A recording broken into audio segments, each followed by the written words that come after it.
Hi friends, welcome back to our channel. ఎలా ఉన్నారండి? బాగున్నారా ఫ్రెండ్స్? నేనైతే బాగున్నాను. మీరు బాగుండాలని అయితే కోరుకుంటున్నాను. ఇక్కడ వచ్చి పప్పు మామిడికాయ ప్రిపేర్ చేశానండి. నిన్న మండే కదా, నిన్న సోమవారం అయితే నేను పప్పు మామిడికాయ అయితే ప్రిపేర్ చేశానండి. పప్పు మామిడికాయ ఎంతమందికి ఇష్టం ఖచ్చితంగా కామెంట్ చేయండి. చక్కగా పప్పు మామిడికాయ చేసుకొని దాంట్లోకి ఆవకాయ పచ్చడి, తర్వాత పిండొడియాలు, పచ్చిమిరకాయలు, మజ్జిగలో పచ్చిమిరకాయలు, గుమ్మడొడియాలు ఇలా చక్కగా ఫ్రై చేసుకొని ఈ పప్పులోకి ఎండాకాలం తింటే సూపర్ ఉంటుంది కదా ఫ్రెండ్స్. ఇలా ఎంతమందికి ఇష్టమో కామెంట్ చేయండి. వీడియోలోకి అయితే వెళ్ళిపోతాం. ఇక్కడ ఆల్రెడీ నేను ఒక చిన్న గ్లాస్ తోటి ఒక 2 గ్లాసులు కందిపప్పు అయితే తీసుకున్నానండి. దాన్ని అయితే నేను ఒక పావు గంట సేపు అయితే శుభ్రంగా క్లీన్ చేసుకొని నానబెట్టుకున్నానండి. అంటే మనం పప్పు వండుకుంటా మనకు ఒక పావు గంట ముందే నానబెట్టుకుంటే మనకి పప్పు అనేది చాలా త్వరగా ఉడికిపోతుంది, టేస్ట్ కూడా బాగుంటుందండి. ఇక్కడైతే నేను ఒక మామిడికాయ తీసుకున్నాను. పప్పునైతే నీట్గా క్లీన్ చేసుకున్నాను. తర్వాత చిన్న సైజు ఉల్లిపాయలు ఒక 2 తీసుకున్నానండి.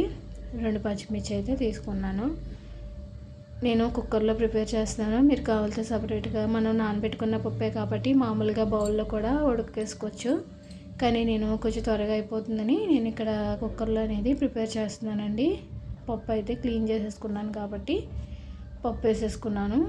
తర్వాత చిన్న సైజు ఉల్లిపాయలు 2, ఒక 3 పచ్చిమిర్చి, నెక్స్ట్ వచ్చి మామిడికాయ. నేనైతే మామిడికాయ మొత్తం అంతా వేసేసుకున్నాను. ఎందుకంటే ఇక్కడ పప్పు అనేది కొంచెం ఎక్కువగా చేస్తున్నాను కాబట్టి మామిడికాయ అనేది మొత్తం తీసుకున్నాను.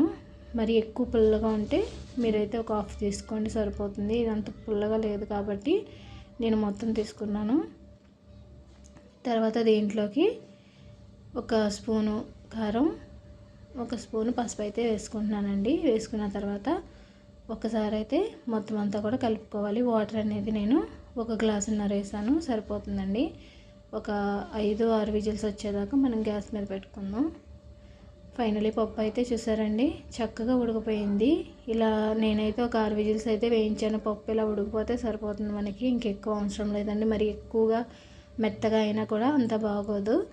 ఇలా సరిపోతుందండి. మీడియం సైజులో చక్కగా ఒక 6 విజిల్స్ వేయించుకుంటే, మనం ముందైతే ఉప్పు వేసుకోలేదు కదండి, ఇప్పుడైతే వేసుకుంటున్నాను నేను. ఇక్కడ వేసుకున్న తర్వాత మళ్ళీ ఒక్కసారి మొత్తం కలిసేంత వరకు కలుపుకోవాలి. కావాలితే మీరు పప్పు గుత్తితో కూడా పెట్టుకోవచ్చు, కానీ అవసరం లేదండి.